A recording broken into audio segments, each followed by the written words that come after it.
Damn, we didn't get no intro. Brewsers Banner Podcast. Banner Podcast. Brewsers Banner Podcast. What up, what up, what up? Welcome to Brewsers Banner Podcast. I'm your host, Rob G. And with me, as always, is the legendary Brew Crew. What up, fellas? I was reading this weekend.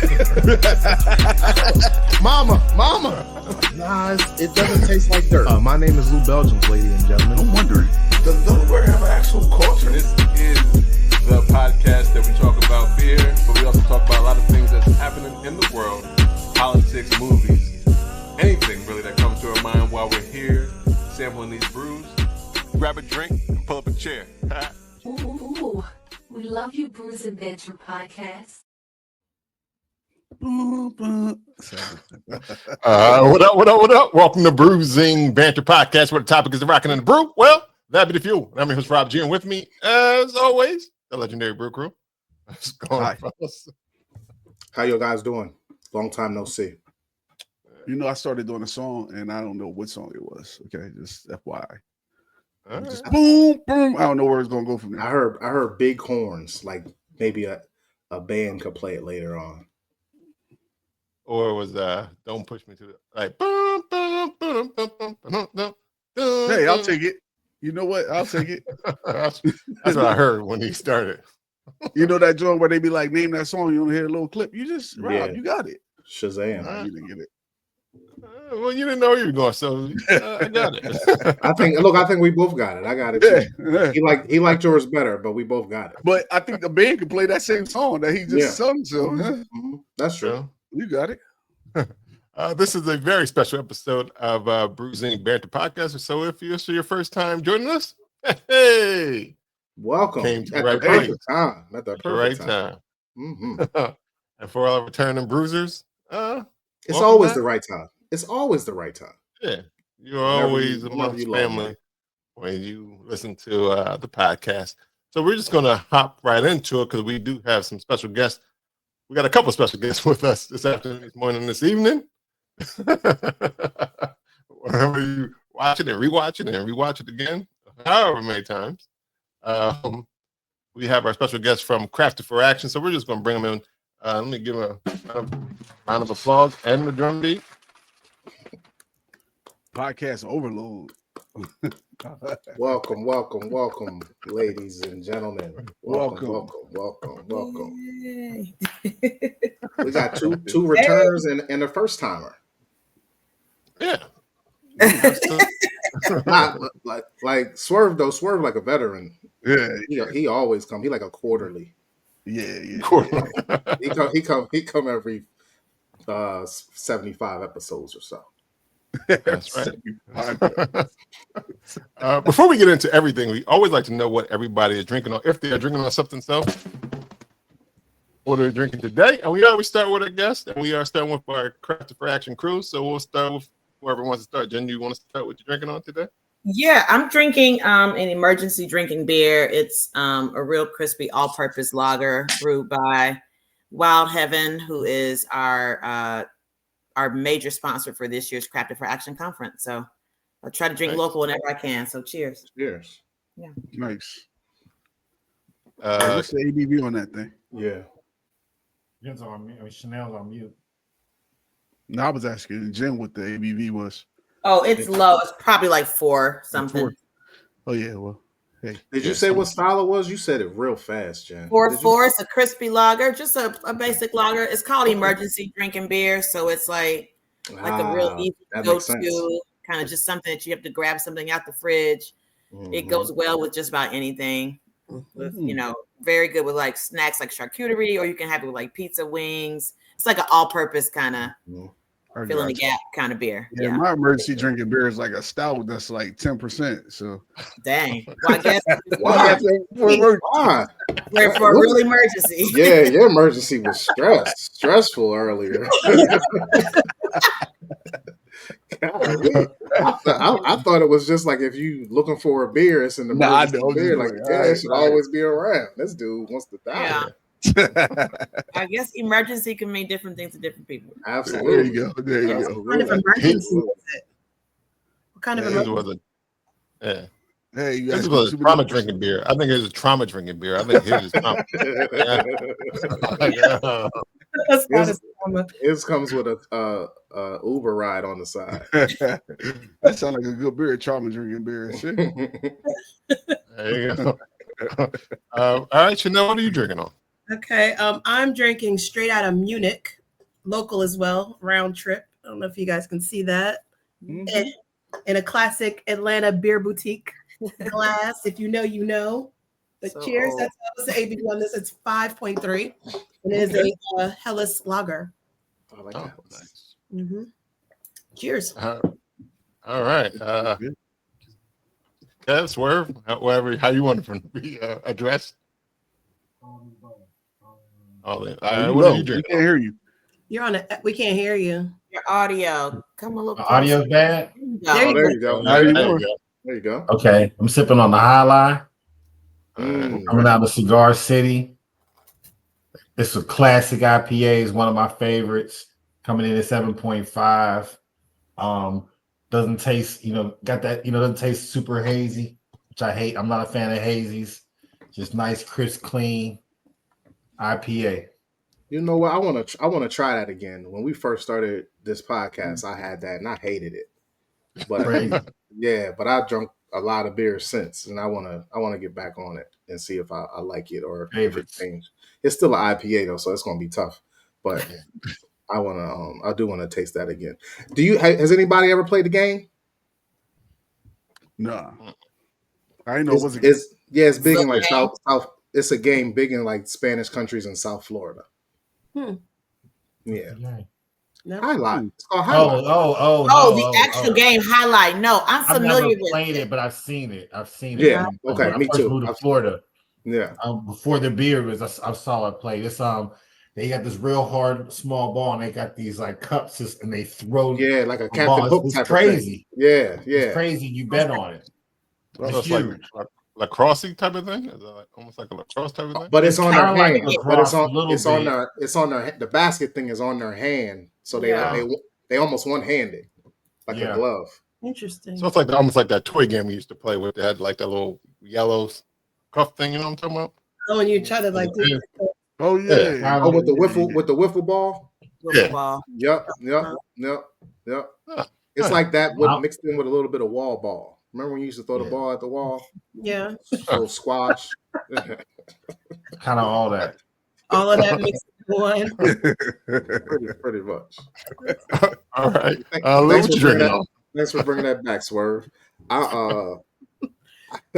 Thanks to my friend B. She got me this beer. It's called Fat Orange Cat. I think that's the name of the brewery.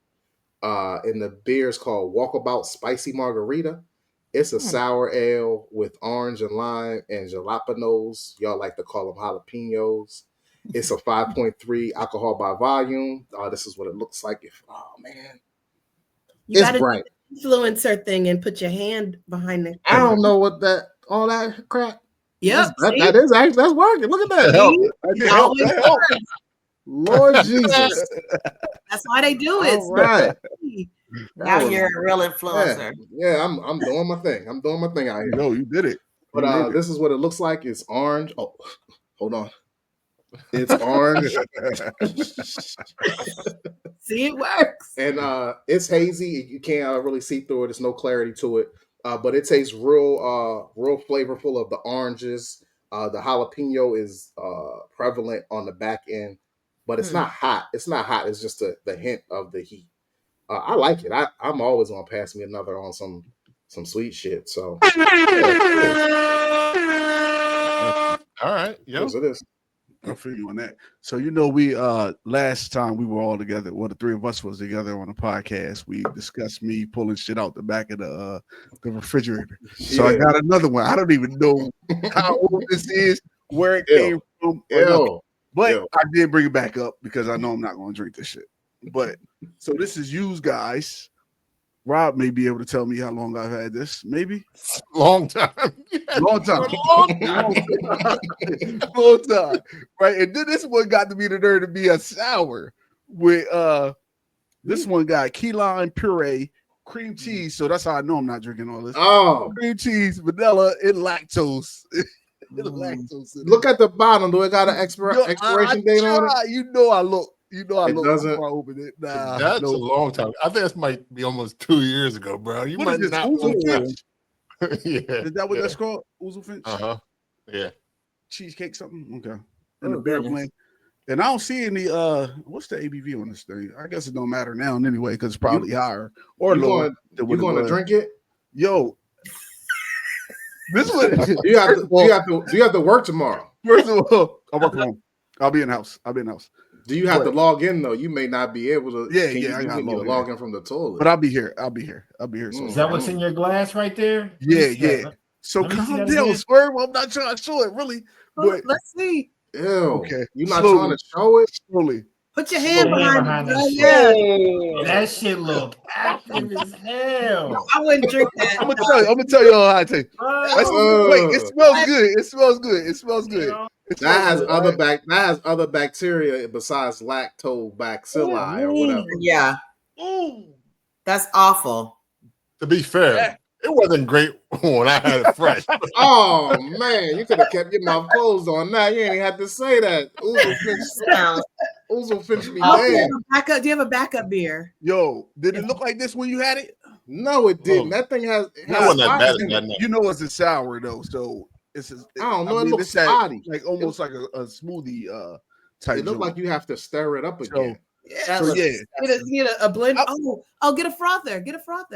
I got a frother downstairs. That's gonna make that shit worse. Nah, man, get a garbage can. I got a red cup. I'm gonna dump that in there. Get my bottle of water. That's nothing against the beer. It's just you should have drank that 2 years ago, bro. 2 years ago, probably 3 years ago. Who knows? That ain't saying nothing against it. That was good. I'm just saying that what you had. Rob said that it wasn't good. Yeah, what Rob said. Rob said is terrible towards the beer. He kept I just say I'll keep it in the cooler. I think I did keep it in the cooler when we had it on. I think that's why I never drink it, because I didn't like your review on it. So that's probably why I stayed in the back.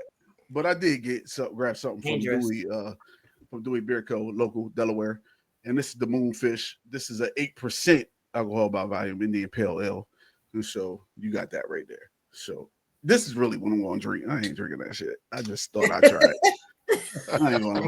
I'm glad you tasted it though. I did taste it. I'm glad you tasted a little bit of it. I feel like that's Yo, if y'all see my screen go black and my mic go off, yeah, we'll call it 911.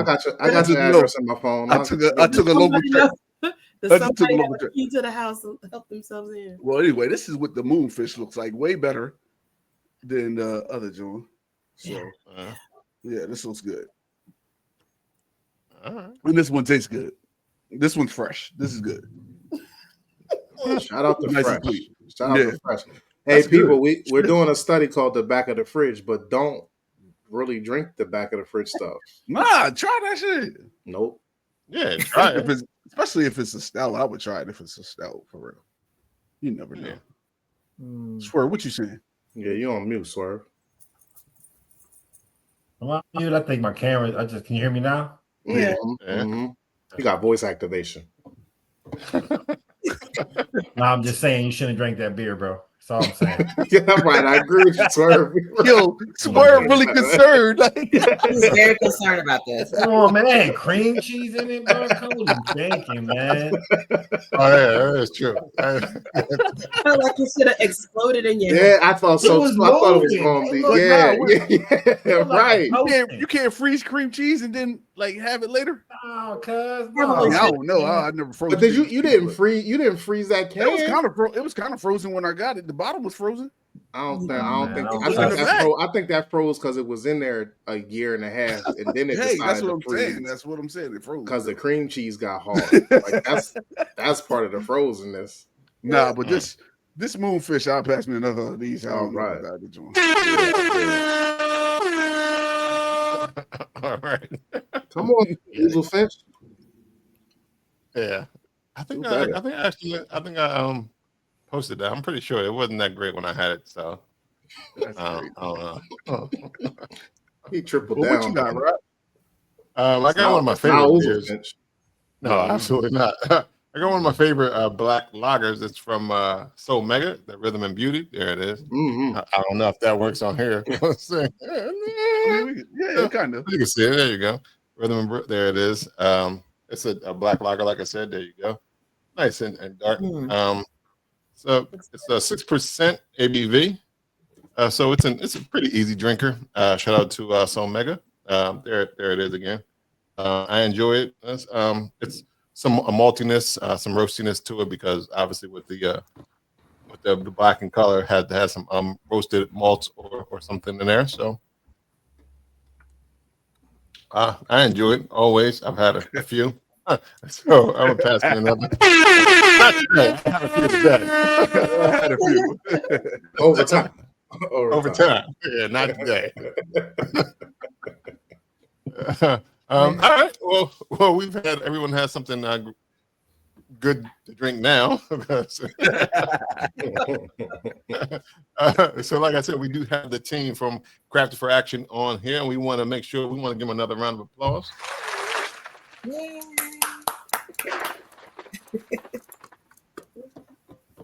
And like they always say, we always want to know who you are, how you got to this, what is Crafted for Action. So, without further ado, the proverbial floor is yours. Well, awesome. Can we start by just introducing ourselves and kind of who we are at Crafted? My name is Jen Price. I'll start. I'm Jen Price. I'm the founder of Crafted for Action. I'm Shanelle Pickraum. I'm the operations director. Silent Bob. I don't know why it's weird. I don't know why it keeps going out. Can you hear me? Now we can hear you. Yeah.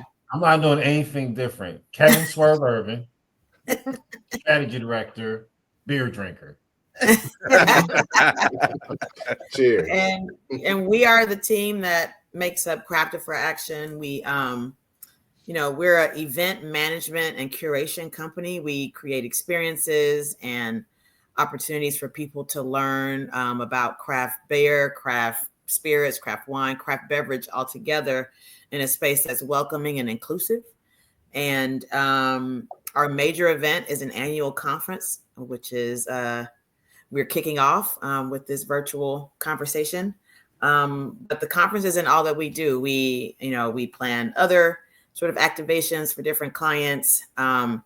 And we have a fellows group that we curate and that we take through sort of a process that I'm sure we'll get to talk about later, but that's kind of who we are in a nutshell. And our goal really is to, make sure that people have access to information and can be a part of this craft beverage community that just keeps growing. Especially, we think it's especially important given the current climate. And, we don't want people to feel that there's not a space for them in the industry. We want to provide that space. Right. Did you say how long Crafted for Action been an organization? How long has it been? Yeah, this is our fifth year.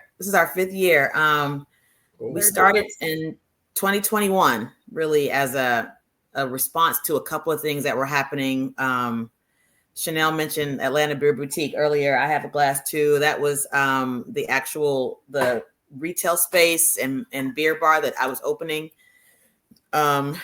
And the pandemic happened, so I didn't get a chance to open. And so for about 9 months, I just thought about if I still wanted to be a part of craft beer, because I got far. I had a space, I built it out, I had furniture. We had a party. We had several parties in the space. Yeah, parties to break it in.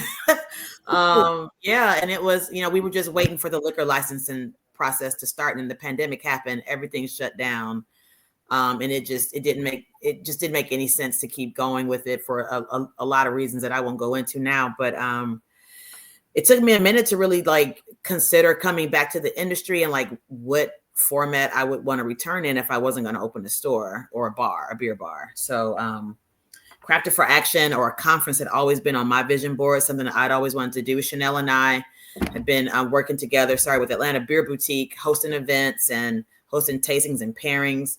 Meanwhile, Kevin and Swirv was working sort of in the lifestyle space. it just made sense to launch the conference in a virtual format in 2021. And it has grown from there to be a full in-person and virtual conference, offering sort of two opportunities for people to be a part of what we're doing in person here in Atlanta and virtually.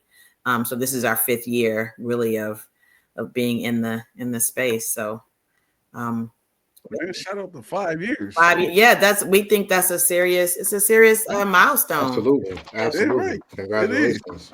Yeah.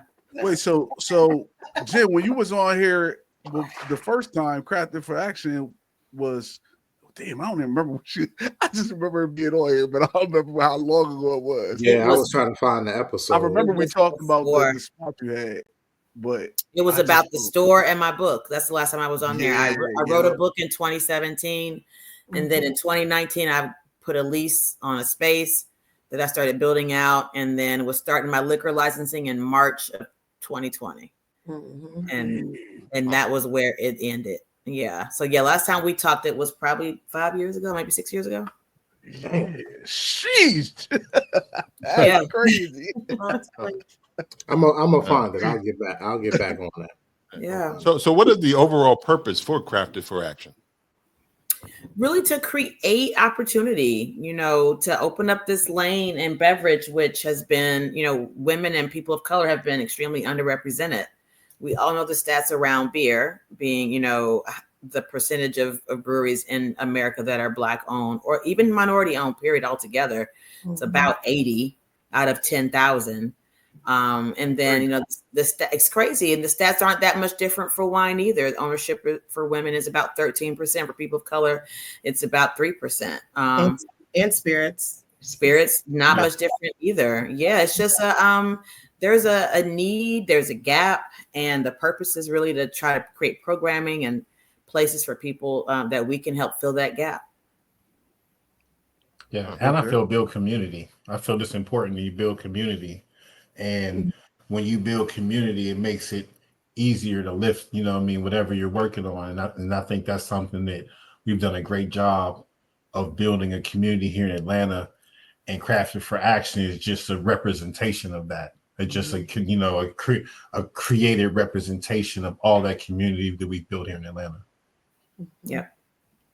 Okay, so like in Atlanta, is there a lot of people that's involved? So like if I go to a brewery, I may run into somebody that's involved with Crafted for Action, or because you're saying it's community. I would say yes to that, and also just the community of craft beverages, beers, wine, spirits in Atlanta is just, I think it's different. It's a microcosm. I always say that's a microcosm of the beverage industry. Our community, Crafted for Action included, all of that is just, we're all amazing. We're all there to help each other. If you go to any brewery, just about any brewery, you're liable to see someone that you're not going to feel uncomfortable in that space in Atlanta. And I think that's attributed to Crafted for Action and just the general community that we have here. Word. I need to go to Atlanta. You do. No. What's happening? Yeah. I think I keep inviting y'all, but y'all don't want to. Listen, man, we all gotta get there at the same. We all want to come at the same time. Like our schedules be crazy. We always go at different times. It doesn't have to be for Crafted. Sometimes it be like that. Yeah, yeah, sure. That's true. Now we know why Jen started Crafted for Action, but why did Shanelle, Kevin, why did y'all join the movement? I guess. Oh wow! Do you want to go? No, you first. No, you go first. Chronologically, you should go, Shanelle. So Swirv was paying the piggyback off. But she said, you know what I'm saying, right there. I ain't got to say no more. Got it. As Jen said, I don't know. I think we decided 18 years ago was the number, how long I've known you. And maybe 2 years in, we both discovered that we are interested in craft beer.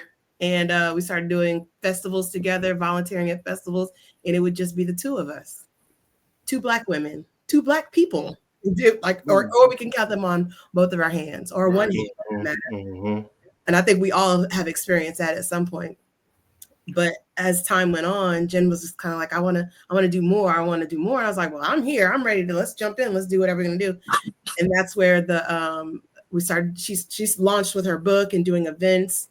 Even before the book, you were doing events, like tasting events. And I was always there to help and be a volunteer for anything to help just push that community that I was talking about earlier on even more. And it turned into the Atlanta Beer Boutique, and then it's morphed into Crafted for Action. So I've kind of just always been there. Just she throws stuff at the like, hey, what do you think about this? What do you think about this?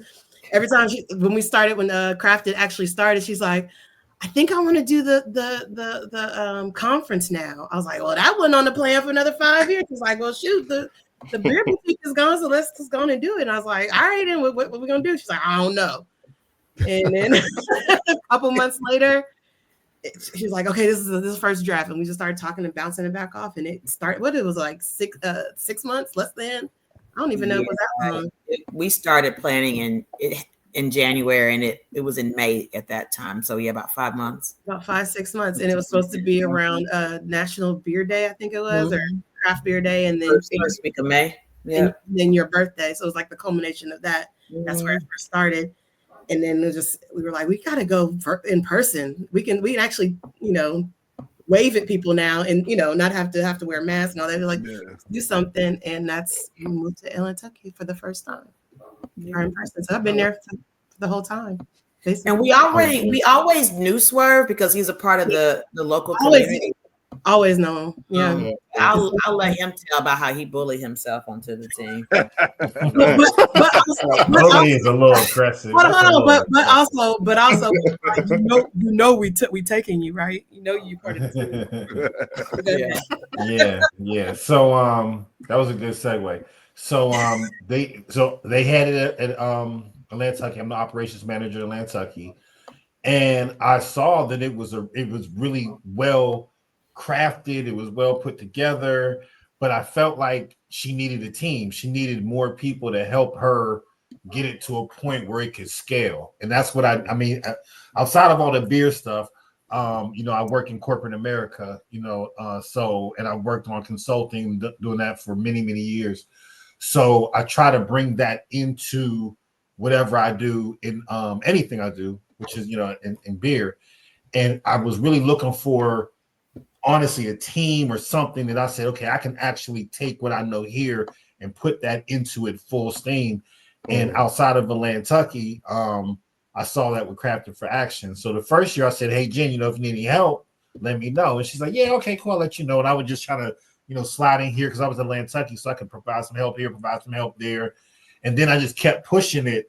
And then this last year I said, look, man, you need some help. Like, you're doing it. Not that she wasn't doing it well, but to get it to another level, you have to have a team. So I nominated myself to be on the team and showed up to some meetings.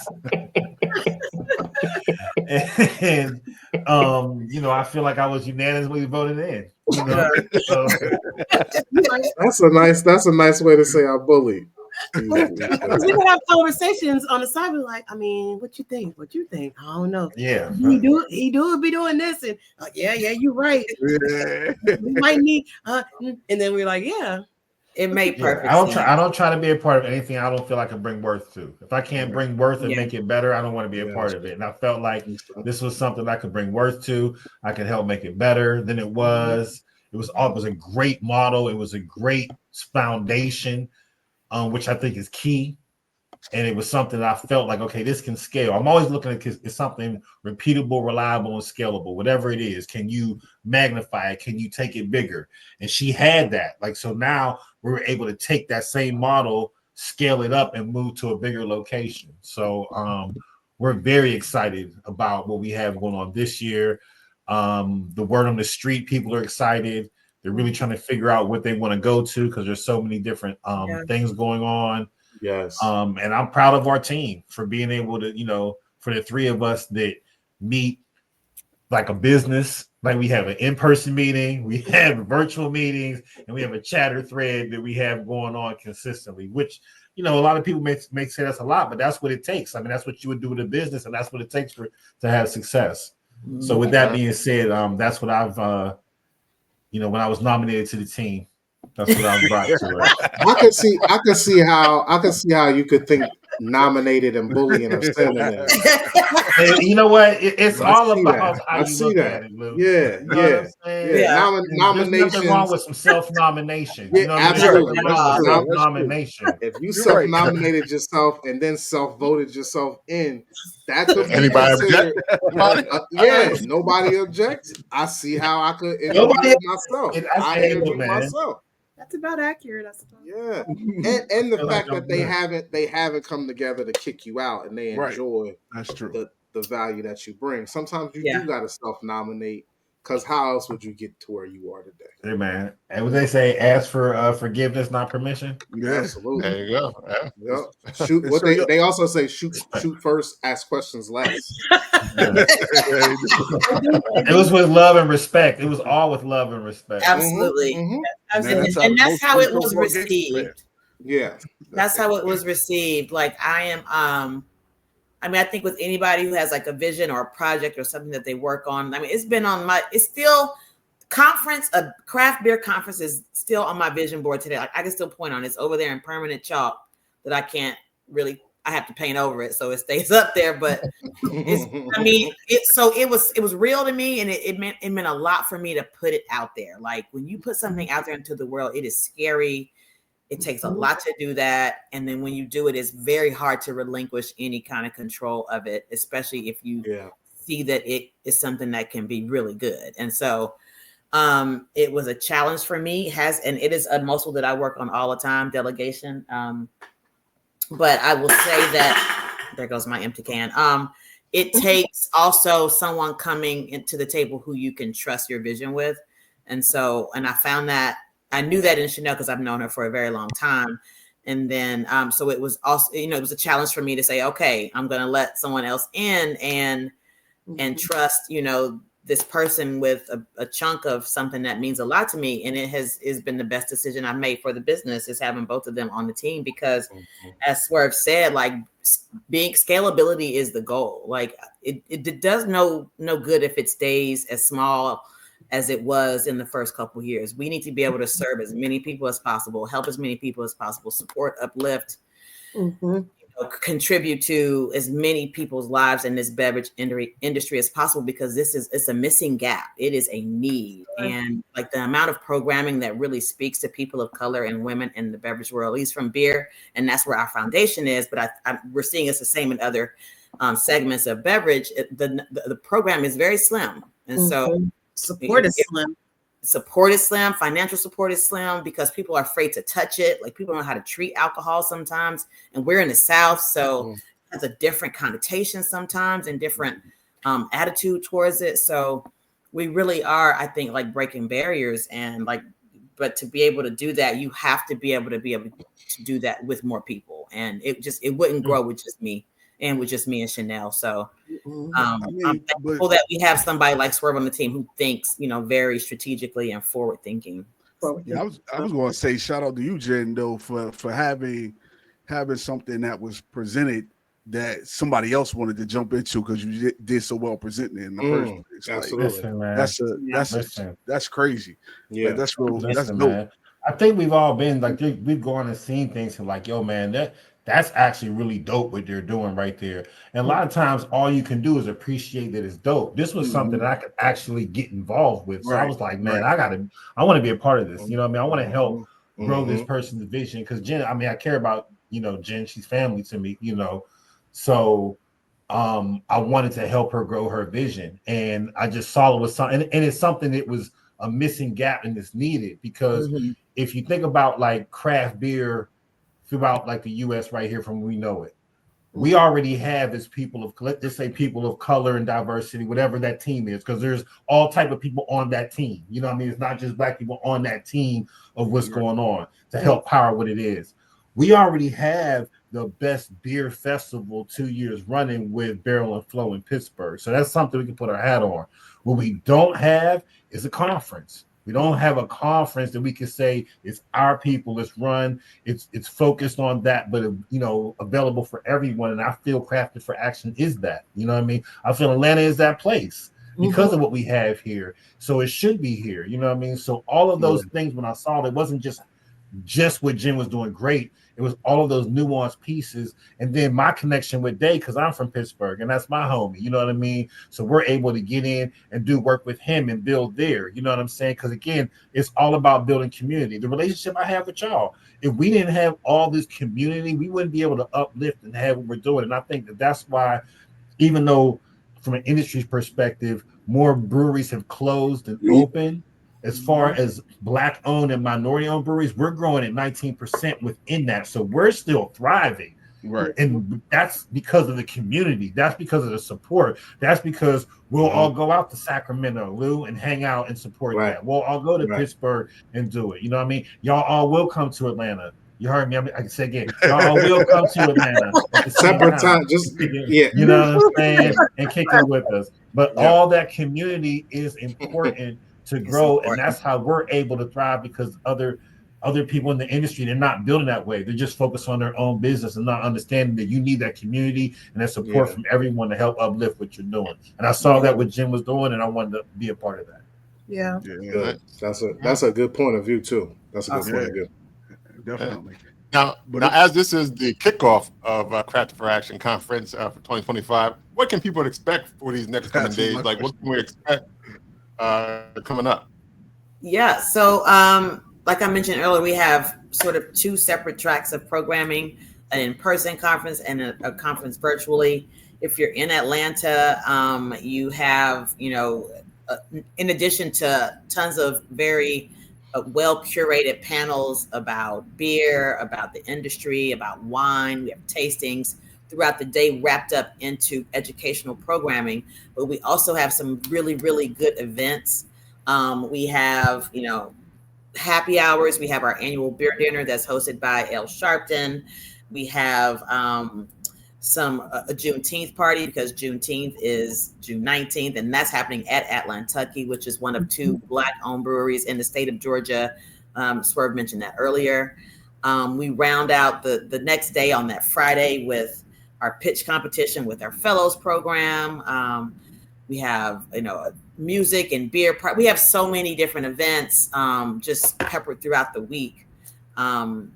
We try to make sure there's a balance of not only educational stuff, but also fun.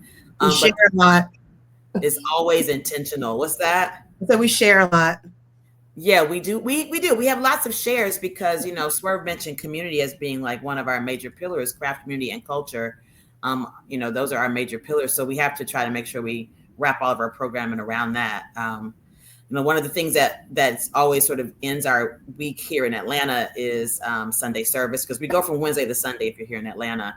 Sunday service is just like a share event. This is Swirv's baby. I'll let you talk a little about Sunday service, Swirv, because it's important to me because it's sort of puts the end cap on the week of Crafted for Action. So Swirv is the founder really of that activation called Sunday service. You want to tell people about it, Swirv? Shanelle did say we share a lot. We do share a lot. We do. So Sunday service started out of COVID for my birthday. So it was my birthday. Nobody could really do anything inside. So we decided to have a share in the park for my birthday.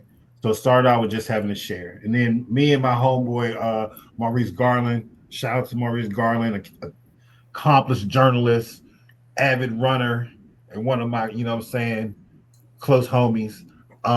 We just said yo, man, let's do it again next week. And we just said, let's keep doing it until whatever happens. But he, Maurice, had, got family. He just got a brand new baby, had to focus on that. And we just kept it going. And it just became something, almost like fellowship, if you will. And I wanted to put a name on it that made sense of what it was. So, it's Sunday service. We just come in the park. It's just a day to, reset, share some beer, share whatever. It's not just beer. Share liquor, share beer, share stories, food, whatever. Just come with the energy of bringing, something to share.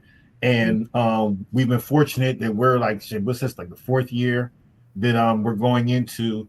And we've scaled it up where we're going to actually have it at Lee and White. So it's going to be part of Crafted for Action. For those of you in Atlanta know the Lee and White What do they call that grassy area? The great lawn. That's where we're going to have it at. So it's going to be a great time, and it's going to be a great just end cap to a great conference. One thing I do want to come back though before something, I want to talk about the fellows program and the pitch competition, because one of the things that I loved about it is that Jen's been able to curate $8,500 for these people in the pitch competition and to compete for, which is great seed money.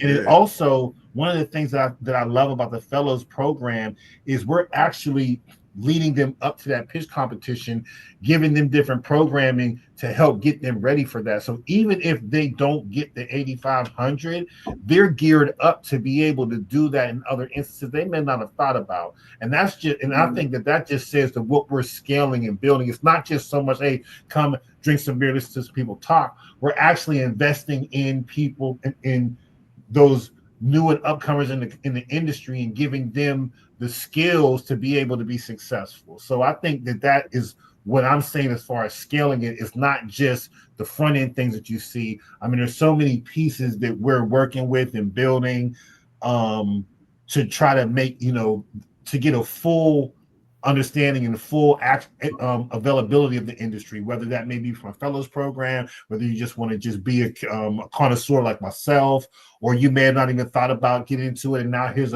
we have connections with damn, I'm losing my mind right now, losing my thought right now. What is Latrice? Oh, very godmother. The Sister program. Yeah. So what I'm saying is that's what we're trying to build with the community, is not just coming around and drinking beer, but making sure that we're uplifting everybody in the space. No matter what you're doing, you have connections to people that are ranking high in the space or just trying to get from an entry point. So I just wanted to make that point, because I think it's very important when people talk about the pitch competition, what they're actually pitching for and what actually is coming out of it from them to start. And we can build some more excitement around that, and just everything with the conference. So I'm sorry, I know I went a little off, but I think that needed to be honed in on right there for people to really get an understanding of. I have a question specifically about the pitch competition. Are there spectators, or it's just the judges? Listen, it's live. It's live and direct. Like, you know what I mean? Like, so that's actually going to be on the virtual in live for people in Atlanta, or no? No, it's just live, baby. It's just live. In Atlanta. Just live. Yeah, that's one of those things you got to come to the city to see. You got to be here. But think about it, man. But anybody there can. Yeah, but the energy's up because people are pitching. You're bringing your friends and family. You're in front of people that you're pitching in front of. They're making a decision on the spot. So you gotta, you know what I mean. On top of everything, you gotta have your game together, because you can have it in your room in front of the mirror. Can you do it? Exactly. That's real. But that's gearing you up. So when you have to do it in front of maybe a Shark Tank or something on that level, you've already been tested the water. So I think it's important to really hone in on that, because I don't see a lot of anything in the industry providing seed money and that education on giving you game on how you can be connected. And then now you're connected to a fraternity or sorority, if you will, a group, if you will, of people that have all gone through, the fellows program. They've all gone through the pitch competition. They've all, gotten accomplished. My man Joel went through the pitch competition. You know what I mean? Joel Franklin, you know what I mean? Can't say enough about him. You know what I mean? As far as a black brewer, what he's done in the industry. And it's just, I think the resume of people that have gone through it is really strong. So I just really want to make sure people come out to that and people understand. And then next year submit so you can get, become part of the fellows program and put yourself in the pitch competition, because it's only going to scale up. So only going to get bigger. Definitely, it's only going to get bigger. And we've been able to put a nonprofit behind it. So now we put that nonprofit behind it. You know what I mean? That's going to really get us to hone in on it and really put more legs around this. We're just really excited about all the things we're doing. But I think for those who are listening to this, we're trying to get in. I think the pitch competition, the fellows program, is a great entry point to get into crafted outside of just being an attendee, which is great as well. And Shanelle, Jen, Swirv, is this all the fellows? Is this all based on the craft beer industry? Is it anything within the craft beer industry? Craft beverage. Beverages. but anything within that industry. The group that won last year wasn't craft beer. The group that Okay. won last year, Craig, wasn't craft beer. So, But it doesn't necessarily have to be brewing or distilling. It can be just within the field of craft. Absolutely. The four fellows who we have this year, we have one who she has a winemaking studio. One of them has his own brand of wine. Another is a glassware company for all beverages, and the fourth one is a beer dinner curator. So it just has to be affiliated, affiliated. Yep. Nice. And as Swirv said, last year the winners Crave were ready to drink cocktail brand, and before that it was Hannah from Dope Cidery was the winner of our pitch competition. She's in cider, so as long as you're in beverage, and it can be really any aspect. That we've had folks in there who have apps, who are breweries and planning. Writers, beer writers have been a part of our program.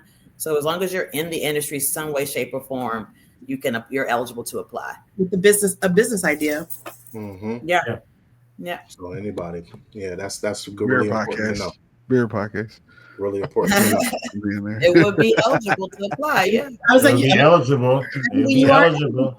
What do you? If you ads, you can sell ads. Yeah, see. Oh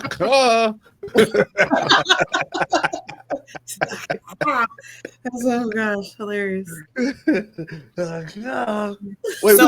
So we were talking about the fact that was like the in-person stuff, and then you asked Luke. Yeah, that sounds great. You have a virtual track of programming as well. Yes.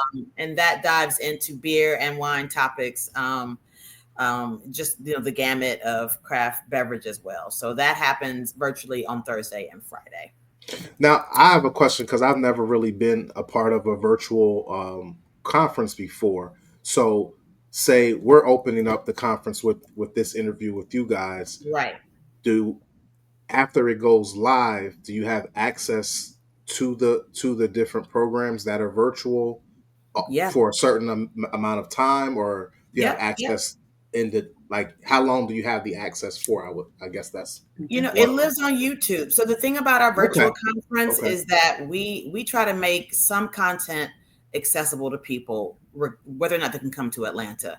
And the virtual conference is essentially free. We use a pay-as-you-wish model, so people can register for $0. You can select the $0 ticket if you want. You can select the $20 ticket because it all just comes as a donation back to Crafted for Action. But we did it that way because we want people who, if you can't come to Atlanta, you still want some content, you still want to be involved some way, it can be free to you. We're not trying to gatekeep information, and we really wish we could live stream the full Atlanta conference. We just don't have that kind of production budget. Yeah.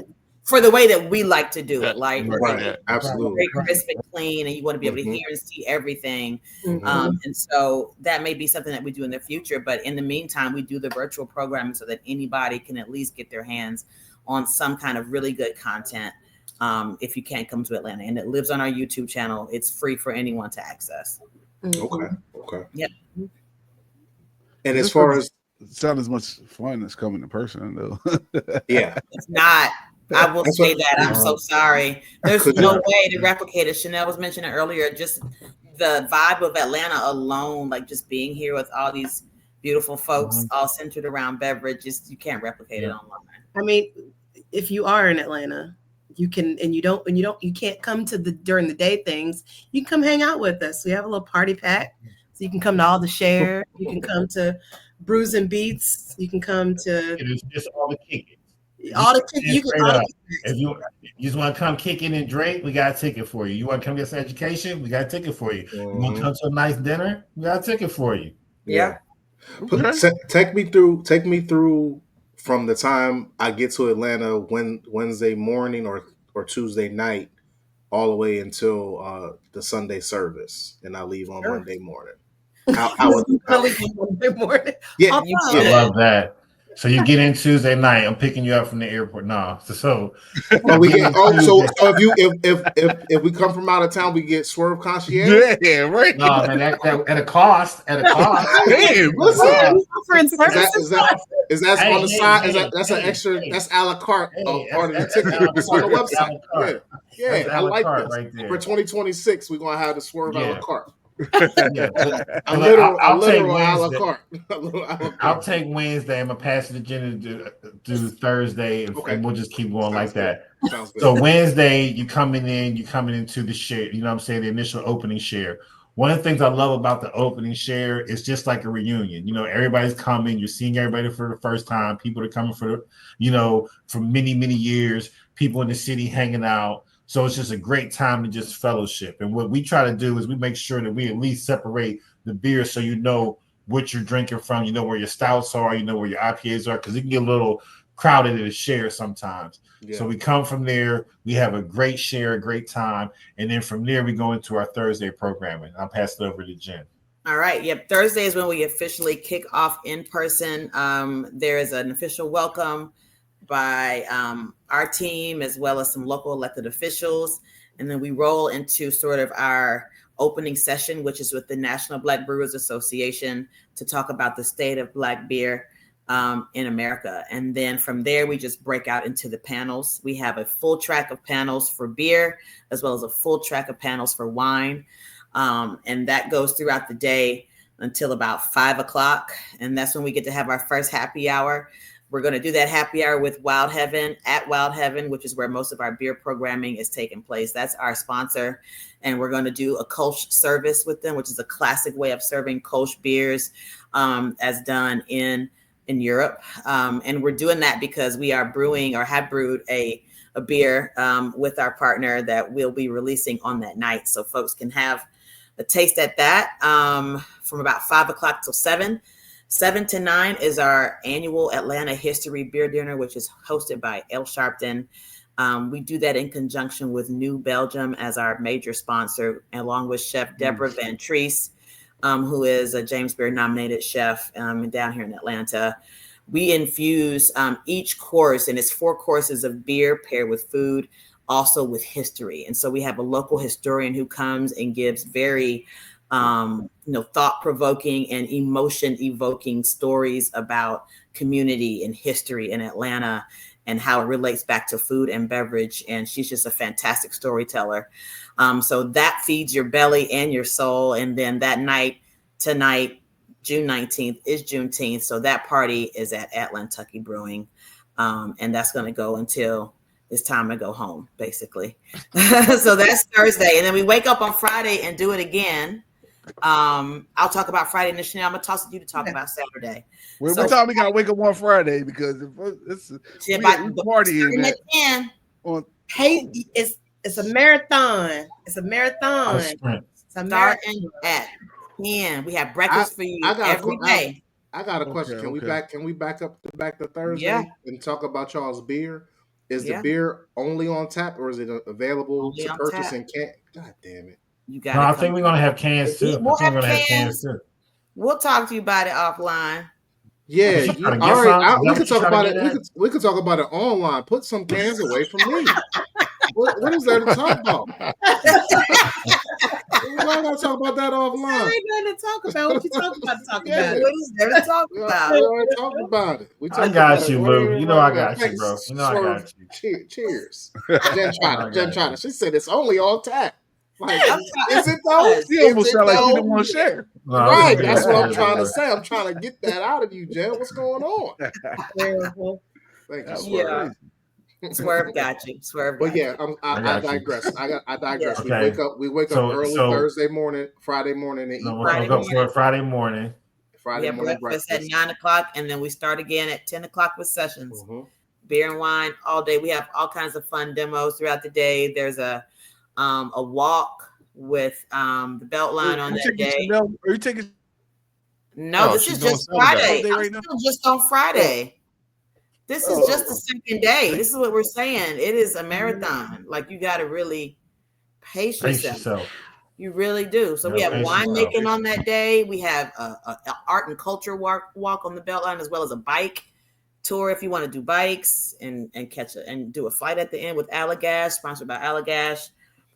That's also the night of the pitch competition that Swirv was talking about. We have a wine dinner on that night, and we have Brews and Beats, which is our beer and music interactive pairing that goes until midnight. And then Shanelle, hold on. Oh, he got. Okay. I had a question. I have more questions. Yes, Oh, the wine dinner, is that similar to the infusion for the beer the night before? It's similar in that there are paired courses. Yes. No, It's no not history. paired No history. as much. Not as much. Okay. No. Okay. Hello. Soon as we said wine, awesome. Yes. Like a genie, she appears. That's wild. Did you hear me talking about the wine dinner? I did. Yes, Like, I heard like in the atmosphere, or That was like a great signal No, went I out was into the sitting atmosphere, to the Atlanta skyline. That was a big old grape. yeah, a grape and a wine glass. I'm gonna toss it to Billy to talk about. So Billy is our wine consultant, as we've been talking about. This is the first year we've really brought on a full track of wine programming. We had it in our infused last year, intertwined throughout, but we were very intentional this year to bring on a consultant who is very learned and educated in the wine space, just as we are in beer, and who could match our energy, for lack of a better word. And she's put together fantastic programming for the conference. Billy, I'll let you talk about the wine dinner and sort of how wine is playing a big part in the conference, if you wouldn't mind. Sure. No, not at all. Hey, everyone. How are y'all today? Hey. Good. So the wine programming that we have this year, I'm super excited about, because it is the most extensive that we've had, since I've been a part of Jen's conference, which was 3 years ago. So 3 years ago, I did do a tasting, and it was basically an intro to wine, essentially for beer drinkers, and to kind of just give them the basics, some wine 101 basics. And then that was the first year, which was 3 years ago. And then last year, we did it a little bit, we had some more other, events where we had a whole day of wine programming. And so that consisted of panels, which one of the panels was with the Hughes Society, which is a society that I am the vice president of as far as the Atlanta chapter. It is a wine society that was created by our founder, Tahira Habibi, and it was to create a space for people of color in the wine industry and offer support for us, whether we wanted to further our education in wine or just have this community of people who were also wine professionals, just to kind of, bounce ideas off of and just have that support within the Atlanta community. However, this year, in addition to the tasting as well as the panels, we also have the wine dinner that you all mentioned, which will be at this restaurant in Southwest Atlanta called Natalie Bianca. The dinner will be, it will be centered around the African diaspora. So we will pull influences from South Africa as well as the South. And I'm originally from Mississippi. So a lot of the flavors that are in our dishes for that evening with Lost her. She ain't want to really tell us. Our ancestors ain't want to give up the secret. Yeah. That's weird. Her name is still on the screen for me. Yeah, it is still Yeah. up. Hey, well, I mean, we got the gist of it, I guess. Hopefully she can bounce back on. Yeah. We'll see if she can Nobody telling too much. They gotta come. Yeah. It's like, cut it. Yeah. That's right. Give it too much. Give it too much. This is how you get it. Hey, none of y'all. Are any of y'all from Mississippi? No. There it is. Deep in my family on my dad's side, but I don't. I think deep in all our families. It goes too far back. At some point, probably. Billy was too. That's like when you're watching a movie where they say, "Tune in next week to catch." That was what it is. Yeah. Cliffhanger. She gave us a cliffhanger. Yeah. Right. But you know what I do want to hone in on? I want to hone in on that Friday night party, and I want to with Shanelle. So I want you to start from there, because usually, what we had was our brews and beats, and now we've actually done a collaboration with Controllerize. Controllerize is a really innovative collective that they have an event on Mondays where they have video games and art and music and beer all coming together in one space. So Shanelle, I'm going to give it to you, and then roll into Saturday and throw me that alley-oop for Sunday service. There we go. All right. So Brews and Beats, as you were saying, is Controllerize. It's I think Jen touched on it. She's talked about it. It's just I guess taking hip hop beats and pairing it with beer. So we're going to use our host space, Wild Heaven, and we'll have their beers, their brewery beers. They have some really great. Jen is drinking one of them, emergency drinking beers, and I guess they're more or less their flagship beers. So probably their Lager Libre. Say that 5 times fast. They're a Mexican lager. I don't even want to try. Right, exactly. I was like, I couldn't even say it, and I had it on my mind. Anywho, that's like one of my favorite beers that they have. But pairing that with hip hop beats and Controller, it's like Swirv said, they're a great. I mean, on their Monday night events, they always have some sort of. I won't even say hip hop. I'm going to say culture, and it blends really well with that last part of what Crafted for Action stands for, that craft community and culture. Yes, Lou. Yeah, can I help you? The controller. I don't want to interrupt, but I just want to make sure that I'm interrupting in the right spaces, so that I can ask them a question. We're bantering, you know. How controllers? That seems. Are they going to like have a menu? Like, are I don't even know how to phrase this question.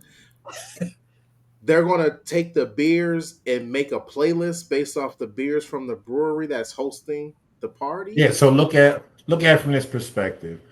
If you think about like a sour, you know what I mean? Right, a sour is going to have certain flavor profiles, going to be bright. Right. So they're going to have that thinking as they're looking at the music that's curated during that time, and we'll be drinking a sour at that time, and then we'll have a stout. So stouts are going to be dark, dirty, you know what I mean? Maybe in that space. Lagers are going to be light, crisp. So maybe clean. like a 20-30 minute playlist based off the lager that we're drinking, based off the stout. Right. Whatever the beer is drinking, yes. That's what it is. And then the playlist is going with that as you're drinking. There'll be art going on. It'll be just a nice curation in that space. I would say if you want to get a taste of like just what Controller Rise is, they have a YouTube channel of all the DJs that they have come in. So if you just want to kind of see all the DJs, the main one who is I would say unofficially our house DJ. Yeah. You know what I mean? Is Ra, you know what I mean? She's part of it. You know what I'm saying? Empress Ra is just amazing. She's she's always been one of my favorite DJs because she's one of the few DJs that really plays like hip hop music, but I've seen her do everything. And then Stealing Drums is your partner. He's a great DJ as well. Last year, he did a set that was probably one of the top 3 sets I saw all year. Of just a DJ just playing music, and that set is on YouTube. So I would definitely urge anyone listening or you guys to take some time and find the Controller Rise YouTube channel and just check all the DJs they had. Had Tall Black Guy on there. They just had great DJs. My man Wally Sparks, Avalon. Yeah, just great Atlanta DJs. My man Sean Fallion been on there. My brother from another. Brian Michael Cox been on there. Will that Bruising Beats night be on that YouTube channel or be available for the virtual people? You know what? We haven't talked about that, but that's something that we can because I want the beer too. Like I want to go through it just in my house, like with the 3 of us just sitting around. No, that's a great idea, man. Like stay tuned. All right, you're welcome. Look, you're welcome. Write that down. Yeah, man. Thank you, sir. You're welcome. You know what I'm saying? We'll have that coach for you. You know what I'm saying? Now you can get the coach. I earned it. Now I can get it. I would say something like that. So you earned it. I earned it. But I would I think that would be good for the virtual or for just later on, since they did curate a set based off of the beers from that brewery. Yeah, we're excited about that. That's dope. I love that idea. That's Chanel. Good. That's a good idea. Thank you. All right, so we're rocking into Saturday. We start our day again early, so it's a marathon. We're on maybe the 15th, 18th mile. Okay. Oof, that's when your knees start buckling. You look tired. However, you're going to pursue. You're going to make it through. Yeah. We're partnered with Brewgether. Ale Sharpton and ATL Food Writer are the owners of that's nonprofit. They work with my sister. Kevin Irvin's sister, we wanted to say My sister. Kevin Irvin's sister, Andrea. But they started Brewgether to because farming is very similar again to the craft industry. There's less than 1% of Black farmers in the country, and so they partner with giving them a voice in this space and bringing awareness to what's going on within the Black farmer. But do a little work on this Black farm, and I can't remember the name. Do you remember the name of the farm, Jen? Patchwork City Farms. Patchwork City Farms. Yeah. And then afterwards, there's going to be a talk to talk about Black farmers and all the things that are going on there, as well as a small little tasting of beer, because it wouldn't be a Brewgether volunteer event if you didn't have a little share at the end. See, we keep sharing, so. You know, light share though. It's a light community. Light share. We're on the light. We light. You know, 18th mile, guys. Light share. It's a light share. It's a light work share because you don't want to you don't want to beer yourself out or drink yourself out too early, because then in the afternoon, early afternoon into the evening, we have what we like to call an adult field day, or an adult day camp. Excuse me, an adult day camp. I'm listening. We call it Unplugged Day Camp. And so we're out there again sharing, and REI is one of our sponsors. So we have a lot of glamping tents, and we'll grill some food and hang out and be about that community. You'll see a lot of pictures on our Instagram with people in hammocks. And it's not the old school hammock that you sit down, you flip over and you die. It's the one that's because I bet everyone in their mind is like, like why are you not in the hammock for? You're traumatized by the old hammocks. These are like cocooning hammocks, so you get in it and it literally rocks you. I remember the first time Swirv got in one, he was like, I didn't know I needed this. Like it hugs you back and drinking your beer, kicking it and talking to people, having fun. Again, in those glamping tents provided by REI, and Outdoor Gear and Beer is our other partner with that. Nick and his family come out and teach us about camping. I mean, Black people, that's also a space where we're marginalized Black people, just minorities that aren't really into camping or understand that it can be fun. And there's a lot of we have a lot of fun, and we're on a farm, and it feels like you're in the middle of nowhere, but you're in the heart of Atlanta. Like if you step outside the property, you're like, oh yeah, I'm in the city. I won't say but you're like, oh well, yeah. So I need to not, come out of here holding hands, kumbaya. Put your face back on, and you're out in the world. But it's safe. It's safe. Oh no, I'm sorry. I should say it's safe. Look, I just like you walk over there, boy. I ain't going over there. Yeah, no. It's very safe. Ain't gonna get stuck up or not. No, we're not gonna. No, we're not. We would never do that. No, it's a great. No, it's good. It's a good time.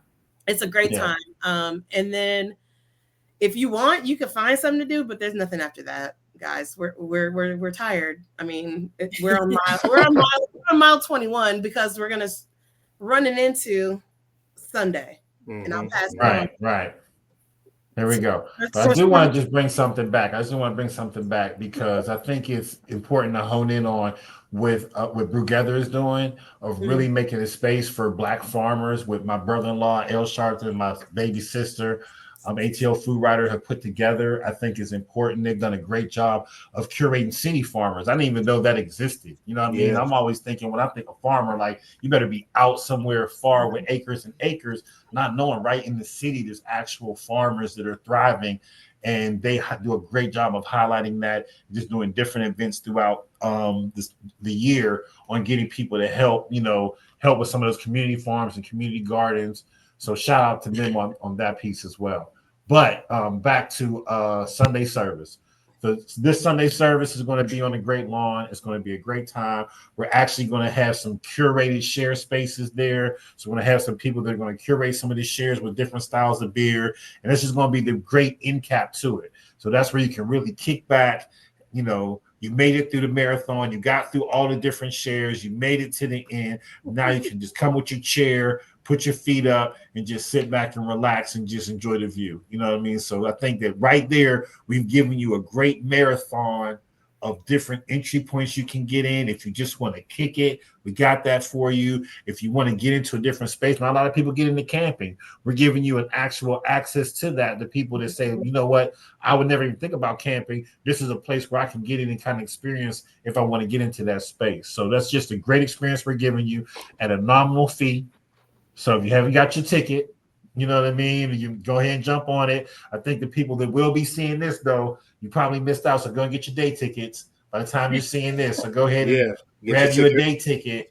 You're probably watching online and saying, you know what, I need more. You know what I mean? You might be able to get you a nice quick Spirit flight if you get, feel froggy and see this on a Thursday or Wednesday. I mean, Delta does fly into Atlanta. Delta. All the time. Delta loves Atlanta. You might just want to come in for Saturday because you just see it as a great time. But but if you're local, please come out and fellowship with us. Please come out and experience what we're building here. We're building great community, and we're really excited about it. Now, me wanting to come and not being local, would I? Is the conference on Wednesday and Thursday? Are those things at one specific spot? And would you be taking me to the Patchwork Farm? Would you be taking me to Sunday service? How would I get there if I'm the Delawarean that's now in Atlanta?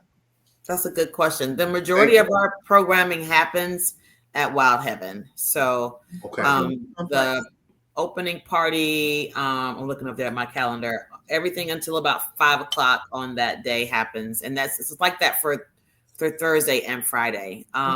The other opportunities, which are, at the farms, are within a few miles of Lee and White. And then Sunday service, Saturday, that happens again about a mile away from where we try to keep things really, really close. To Lee and White. It's in the West End, which is a really connected part of Atlanta. Mm-hmm. So in addition to being able to walk to some of these things, you can take MARTA or a very quick Uber ride away to the locations, because we just try to keep everything within MARTA, by the way, is Atlanta Public Transportation. That's our transit, yes. The Metro Atlanta Rapid Transit Authority. Yes. Mm-hmm. Okay. So everything is in close proximity. That's good to know. Everything's within a mile. Even Atlantucky is within a mile. So once you get to it, there's plenty of Airbnbs. There's 2 signature hotels that are within that mile and a half radius. Mm-hmm. There's a budget hotel if that's what's within your budget. You're looking for this within that space as well. So there's a lot of. I'm saying we got options for everybody. You know what I mean? Yes. But we try to be very intentional about keeping things close and making it as convenient as possible for those that are coming out of town and those maybe coming not so much from maybe as far as Delaware, but maybe just from Savannah or Macon or Athens. Anyone coming from there that doesn't maybe travel Atlanta a lot, it's easy for you to navigate for what we're having. Cool. Now you're having a lot of workshops and stuff throughout the year. Throughout the week. I don't know if there's any featured speakers that you wanted to highlight that will be in attendance that people should look out for. I would say, the kickoff is one of the most important conversations, I think, in person at the conference that's going to be with the National Black Brewers Association. Mm-hmm. There's a good conversation virtually at 10 o'clock or I'm sorry, I'm looking at my calendar. 10 o'clock. Yeah. That's us. The next day, at 10 o'clock is a conversation about DEI burnout with Dave Bracey and a couple other people. That's just the virtual, but I would say in person, we have folks in the wine track coming from North Georgia, from the vineyards. And you very rarely see them outside of North Georgia, which is fantastic, but they're going to be in the city.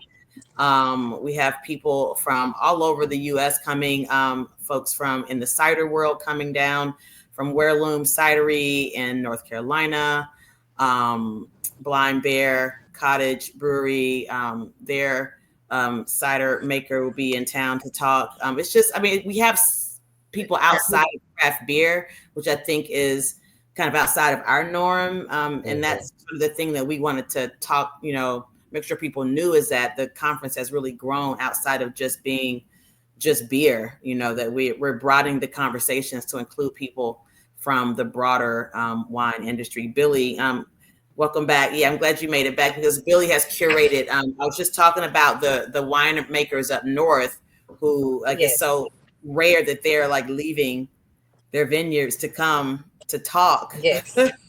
Yes, because Billy does very rare. Yeah. They don't ever honestly leave North Georgia.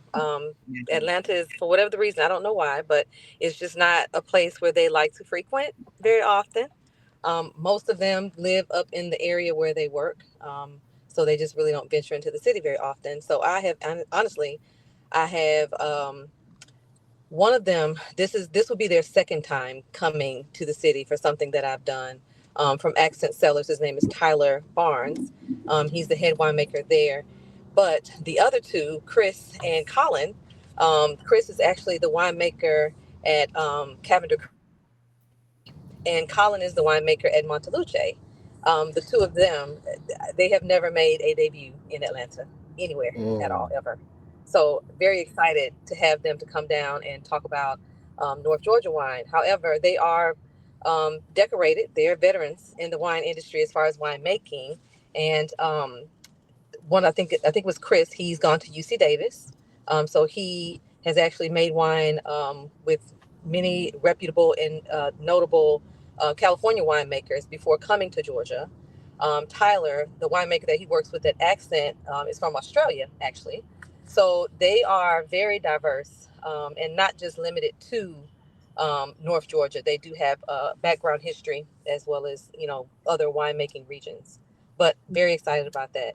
And then the other panel, the future of blacks in the wine industry, Black people in the wine industry, that is a very cool panel. I have Sarah Pierre, who is the owner of Three Parks Wine Shops. She has 2 locations here in Atlanta, Black woman owned. And then I also have Kelly Hawkins. He is one of the co-founders of Lafette Wine. He will be on that panel as well. And then I also have Tahira Habibi, which is the founder of the Hue Society that I mentioned earlier. And last but certainly not least, I have Brittany Graham. And Brittany is a viticulturalist as well as an enologist. And that just means that she has worked several harvests, really all around the country for various winemakers. And Brittany is extremely knowledgeable from the start to finish, from the grape growing processes all the way up until it makes it to the bottle. So I am so excited about all of these panels, and I just can't wait for people to just do a deep dive with us, you know, into the wine industry. So yeah. Very cool. I would also like to add that we have several master cicerones coming in that are on a lot of our beer panels and just general business panels as well. Judges, top rated judges. So there's not like one to answer your question. There's not like one particular panel that I would say that you have to see or you must go to. I think it's very well curated and put together, and people are going to have a hard time choosing. Which is good, which is what we want. We've been very intentional on trying to curate a solid panel that people want to go to, and we don't have that you have to choose between. Because, you know, sometimes you go to conferences and there's one panel that's great, and the next one may not really match up to that. So we've probably very intentional in balancing it out. So, you know, it's a little bit for everybody. That's why we have the whole wine track. We're scaling up. We have our craft beer track. So, you know, it should be a good time for anybody who's into the beverage industry. We have something for you. Lots of takeaways. Lots of takeaways. Yeah, it definitely sounds like it. That's good. I like that, because I may want to hear something about some wine. You never know. Mm-hmm. You might learn something that you should take advantage of that. Absolutely. Mm-hmm. Yeah. You said you're coming down, Yoda. You said you're coming down to the conference. Yeah, that's what I said. I think that sounded. That's what it sounded. Hey, man, listen. Sound like it to me. Hey. Listen, and whatever y'all got going on, all y'all don't need to be there. Y'all can divide and conquer. This is true. That's definitely true. Choose who's gonna be in charge. You know what I'm saying?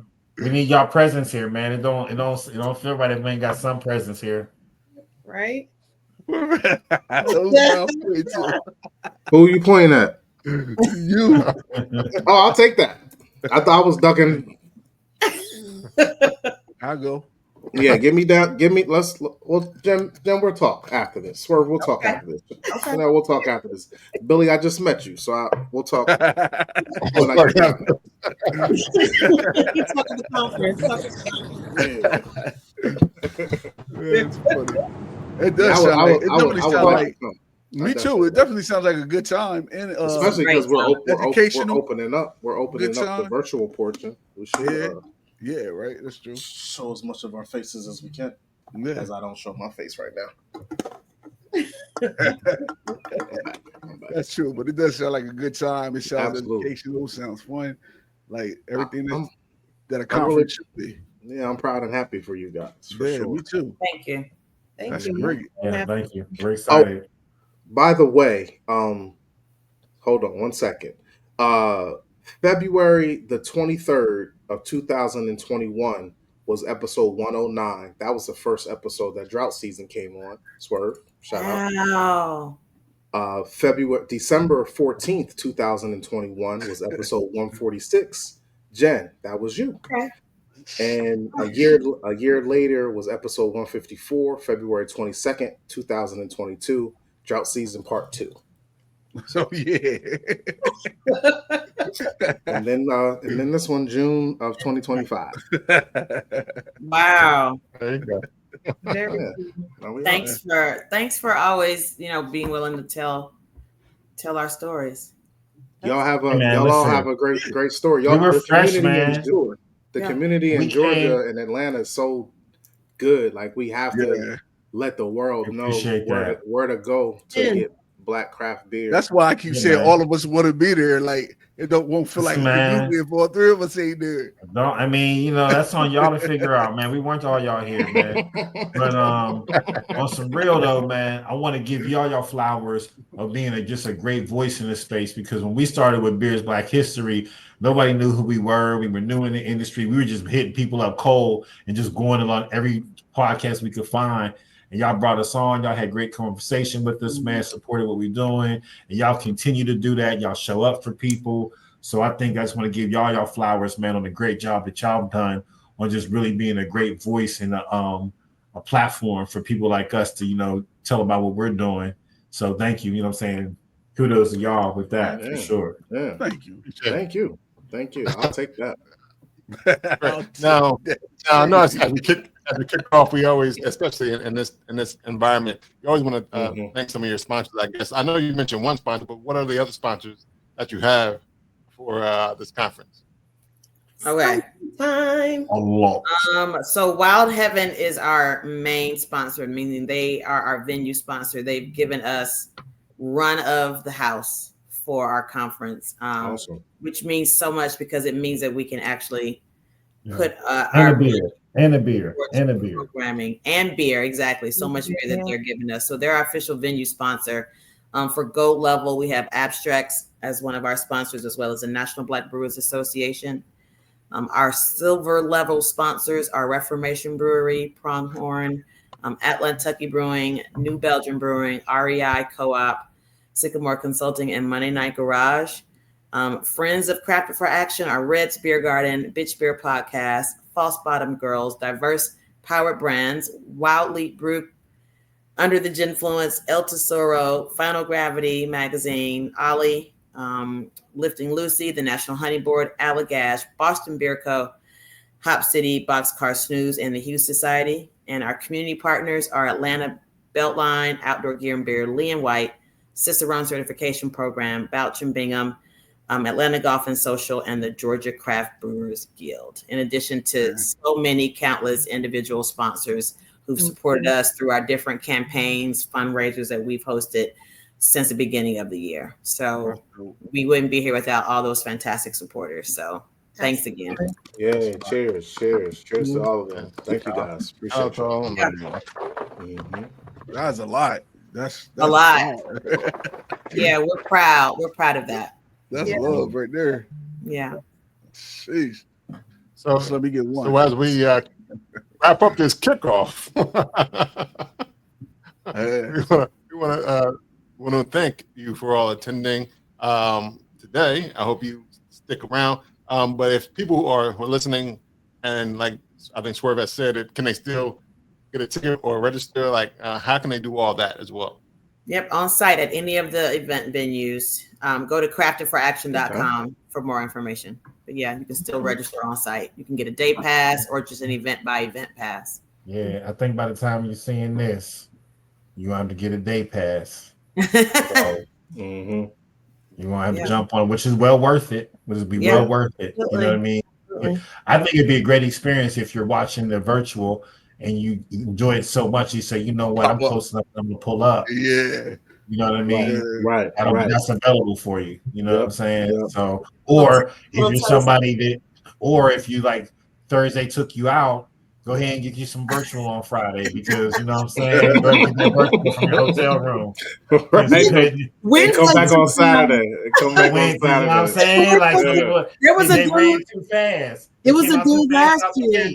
He was sprinting. He was sprinting. No, sprint out the gate. The dude was like, dude, and then you know they're like after party. So after the share, there's another party that we push people to go to. It's called Meet Me There. I went, man. He was like, yo, I didn't know Atlanta was like this. And Thursday, that's the thing. He came in and was like, I didn't know. You know what? That's a great point, Shanelle, because that's what gets you is when you want that extracurricular. So if you would have just stayed with the share and ended at 10, got you some sleep and drunk it off, you've been fine. You want to go kick it for one, you know what I'm saying, get you some extra time in. Now you get home 1 o'clock in the morning.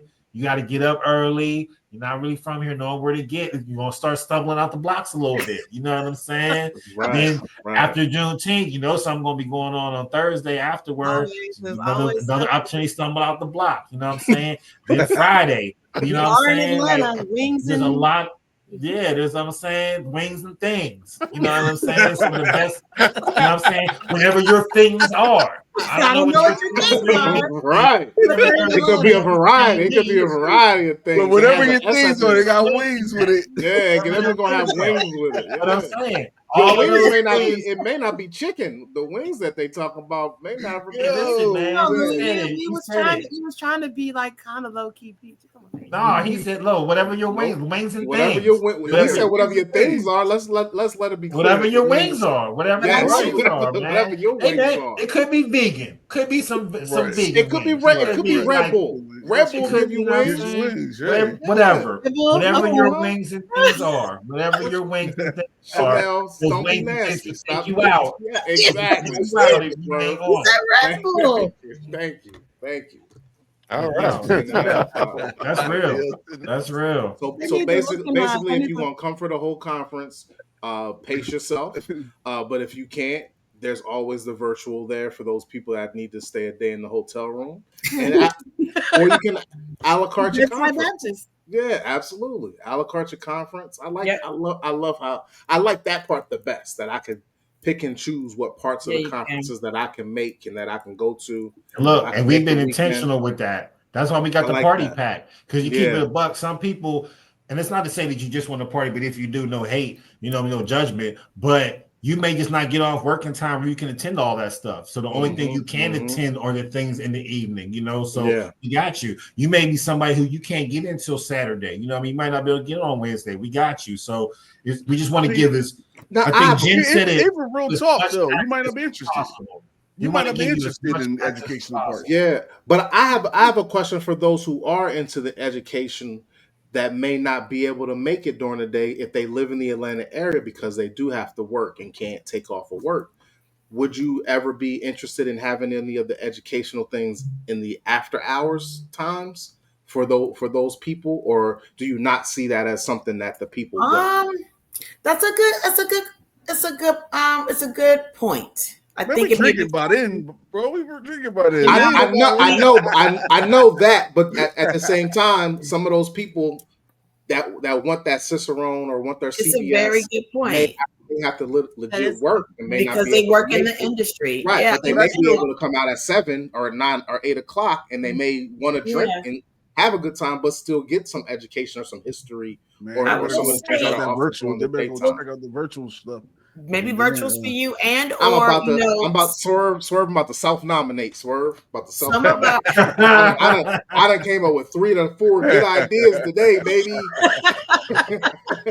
I mean, I think that is the benefit of the fact that we have, you know, and the thing that we're trying to build is beyond the conference is more programming that may not be necessarily tied to this 5 days where everyone can't make it. Absolutely, yes. You know, we do talk about doing, you know, future like mini versions of this throughout the year and throughout the country. So our goal really is access and to give people access to information. So I think that's a great idea to consider, you know, evening program. And I do think like our wine and beer dinners do kind of bring that element of education is in the evening. The Saturday event is a half day of community service. You know, there's a panel at that Saturday session with Brewgether, along with the share and the farm talk. So we have that. And then I'll say, you know, Billy Harris also with Goodness in the Glass and Atlanta, Vino Van is doing a wine tour also on Sunday morning. So that's something you can do on the weekend if you can't do the conference. So there's still opportunities for people to be involved outside of 9 to 5.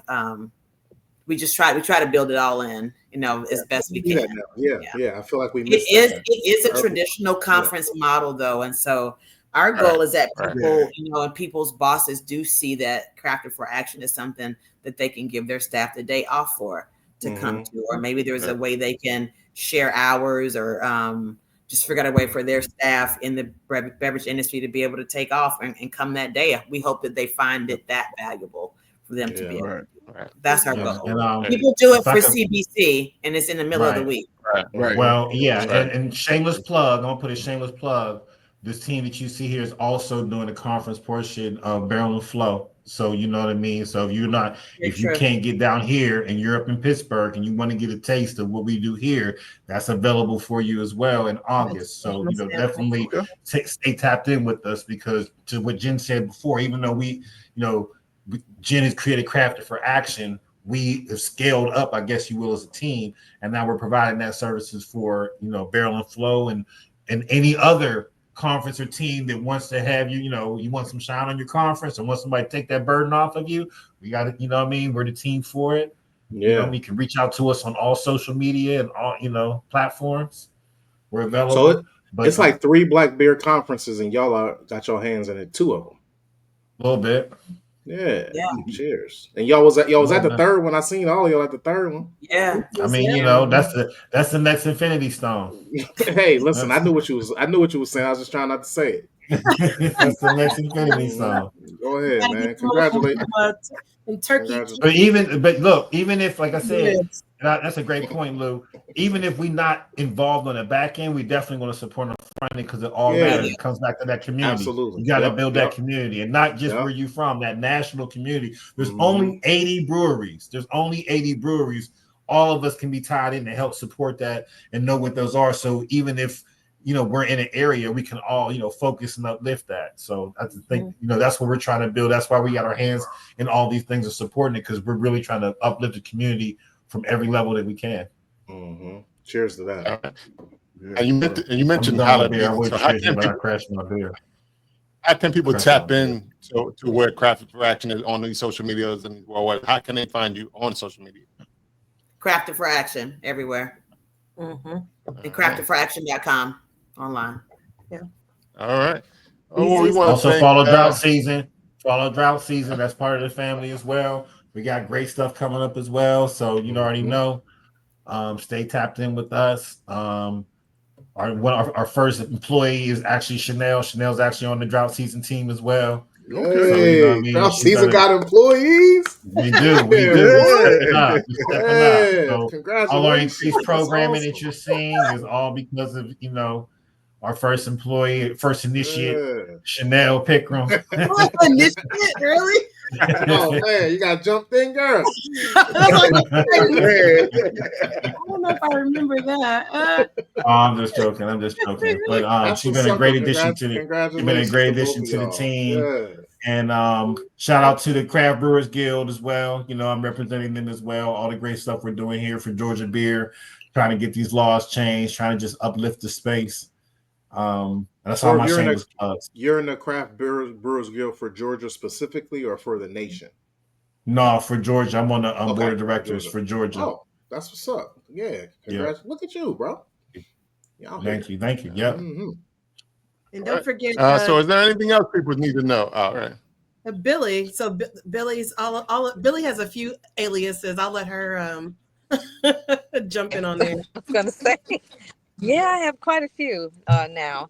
But yes, one is of course Goodness in a Glass. That is the company that provides wine tastings, educational wine tastings, as well as wine pairing dinners. We also offer wine consulting, personal and commercial. And the second is the Vino Van that Jim mentioned. Vino Van is a wine tour company. So we take passengers from the city to the Georgia vineyards. They're day trips and they are all inclusive. So those wine tours includes all of your tastings as well as snacks and water, welcome aboard mimosa, and of course your round trip transportation. And then new to the family of the businesses, it's called the Posh Nosh. So the Posh Nosh is a mobile charcuterie cart that basically can pop up any and everywhere. You know, especially when we're speaking in terms of wine or wine tastings, as well as craft beer, because we did pop up at one of the anniversary parties for Crafted for Action at Reformation Brewery. So yeah, between those three, be sure to follow all of them on Instagram and Facebook. And yeah, whenever you come to Atlanta, I want to have y'all aboard.